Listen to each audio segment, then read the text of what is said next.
Здравствуйте, дорогие друзья! Сегодня мы с вами обсудим очень важную тему с одним из активистов ЛГБТ, который расскажет нам о настоящей ситуации ЛГБТ сообщества в России, ну и вообще в мире. Слышала ли ты, как относятся к гомосексуалистам в армии, российской? Каково твое мнение по этому поводу? Ну, относительно изнасилований в российской армии.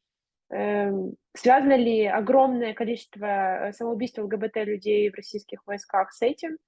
Ну, Мгм. видишь ли ты какую-то связь, да, между изнасилованием и побегом с поля боя? Или считаешь, что плохо обученные, активисты ЛГБТ, будут получать худшее, снаряжение, ну и, конечно же, в конце концов, умрут из-за плохой подготовки. То есть, как бы, с одной стороны, вопрос тяжелый, потому что мы сейчас говорим о людях, которые будут отправлены воевать, со стороны России, да, Мгм. в Украину, да, в страну, на которую напали, и как бы это страна-террорист, отправляют туда людей, которые туда не хотят ехать. Как мы знаем, вообще активисты ЛГБТ на территории России — это люди, которые совершенно против этой специальной операции, против войны. Они максимально всеми возможными... Это, наверное, самые активные люди, которые хоть как-то выступают против войны. Они пытаются, они уезжают, они даже если там остаются, они активно ведут эту антипропаганду войны. То есть я так в ответ зрителям, если такие вопросы будут, почему мы вообще это обсуждаем, потому что это важно. Потому что это, наверное, единственная, может, не единственная, но одна из самых активных ячеек общества, которые внутри страны действуют против войны. И сейчас они, мне кажется, нуждаются в помощи. Итак, что рассказать можно было бы о людях, представителях секс-меньшинств в армии?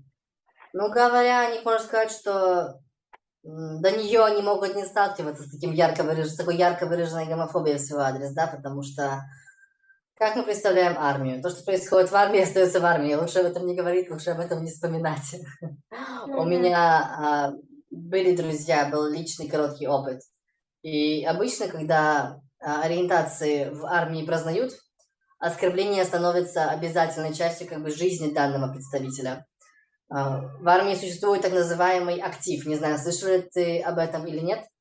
Актив в армии — это агрессивные ребята, то есть агрессивные парни, которых командиры используют, чтобы поддерживать порядок и иерархию. Для этого Мгм. им необходимо просто кого-то гнобить, запугивать, бить. Ну, делают это в разный способ. Мгм. И травят в основном тех, кто чем-то отличается.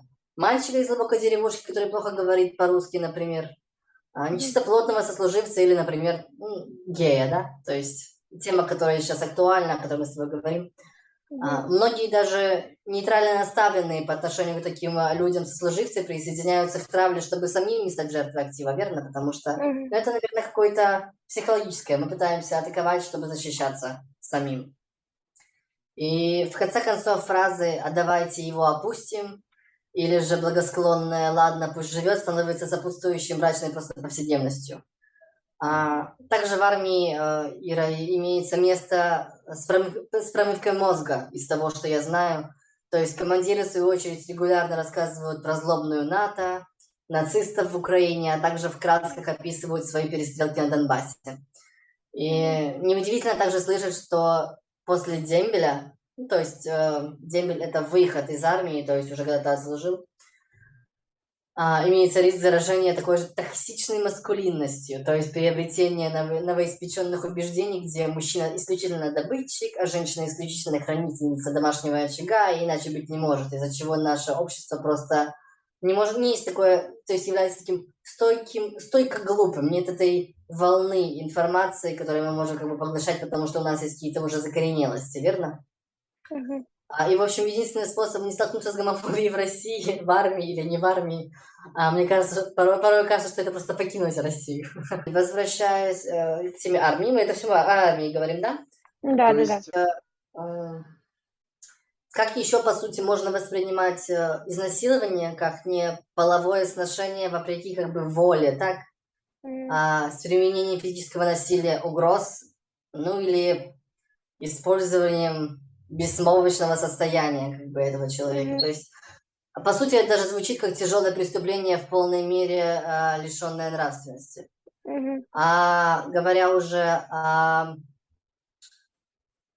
самоубийствах, то каждый год несколько сотен военнослужащих российской армии заканчивают жизнь самоубийством. И, например, возьмем 2007 год, потому что мне это еще помнится. По официальным данным, самоубийство российской армии совершило 316 человек в течение одного года М. по всей России. И это, Ира, примерно 20-30% небоевых потерь. То есть то, что происходило просто на территории армии в Российской Федерации. Ничего себе. Да, страшные цифры, потому что, ну, понятно почему, да? Да Ну что происходило в человеческой психике в тот момент, когда он дошел до этого момента, что лучше взять нож, гвоздь, петлю или просто где-то откуда-то прыгнуть, чтобы просто это закончить.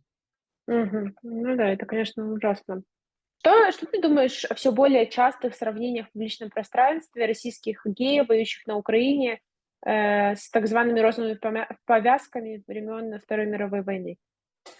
Знаешь, я об этих розовых повязках совершенно не слышал. Ага. Мне кажется, что это связано с чем-то, а, какое-то обозначение, то есть непосредственно людей, которые являются частью ЛГБТ-сообщества, но я с этим сталкивался просто в повседневности, то есть мне это не проходило через мои уши, и, к сожалению, у меня нет никакой информации на эту тему. По общественному мнению, особенно среди стран бывшего СССР, русские, гомосексуалисты, воюющие на Украине, отмечаются, плохим или жестоким обращением на фронте. Их командировали так же, как, гомосексуалисты в концлагерях были Мгм. отмечены розовыми повязками на рукавах. А также Мгм. было такое жестокое отношение со стороны нацистов. То есть и они просто обозначались этими розовыми повязками, скажем так, для того, чтобы их гнобили?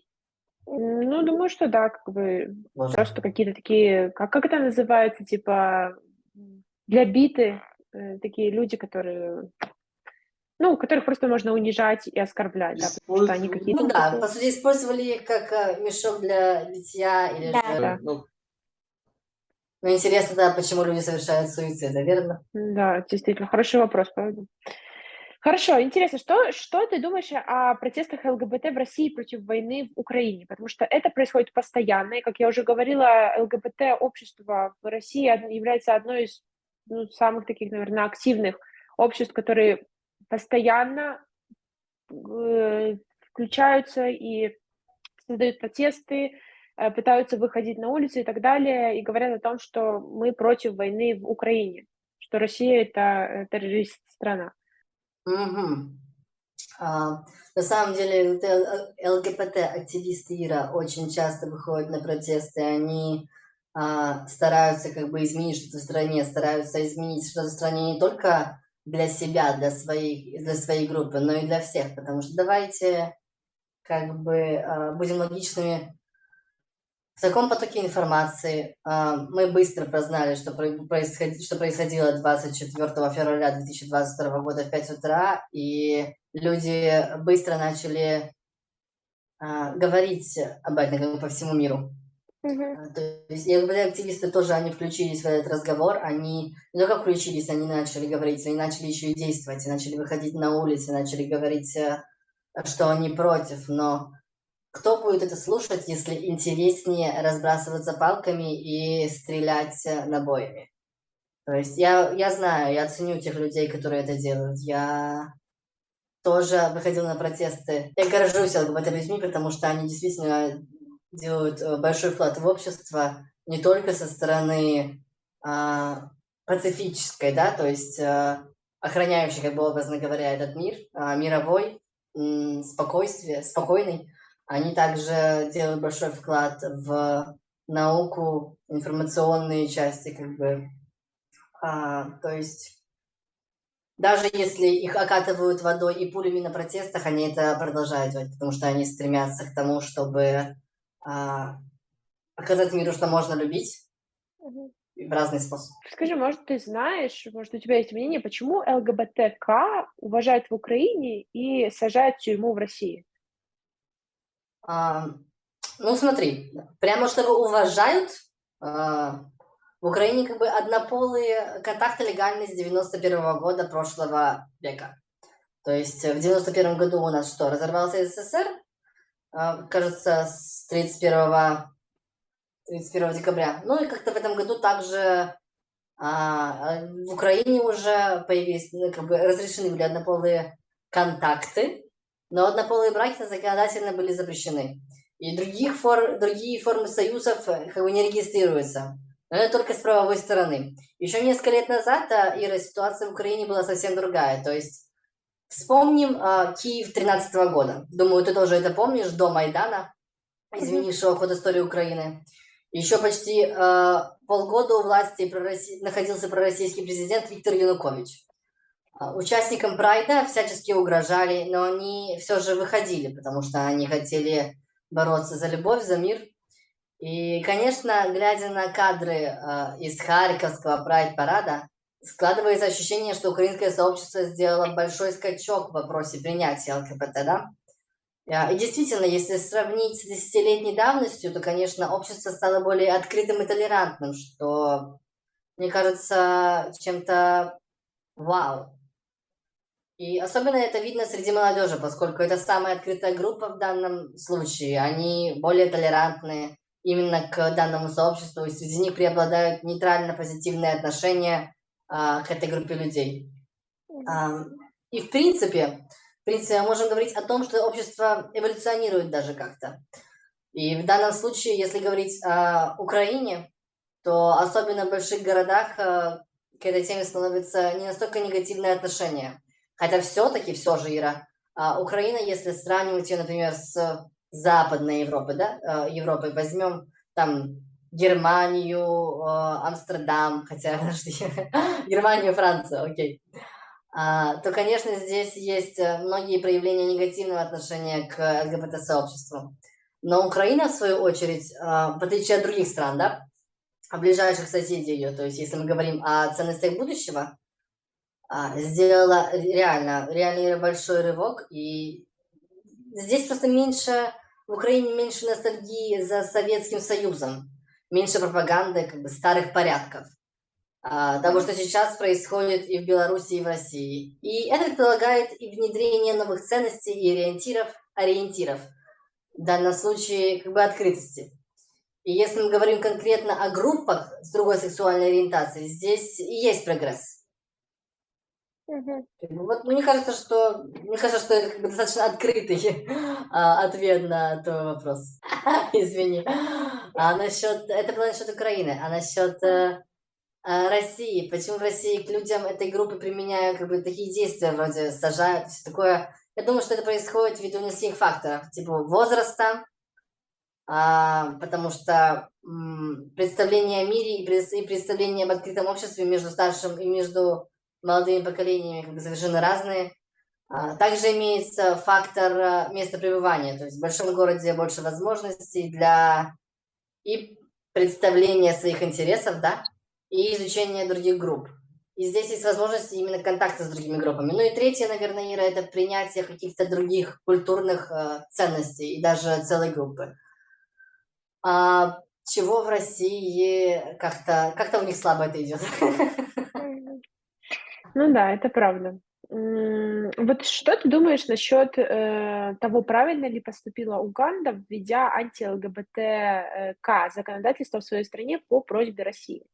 Как это представляется, такая информация есть, угрожая своим ЛГБТ-гражданам даже смертной казнью. Знаешь ли ты об этой Мгм. ситуации?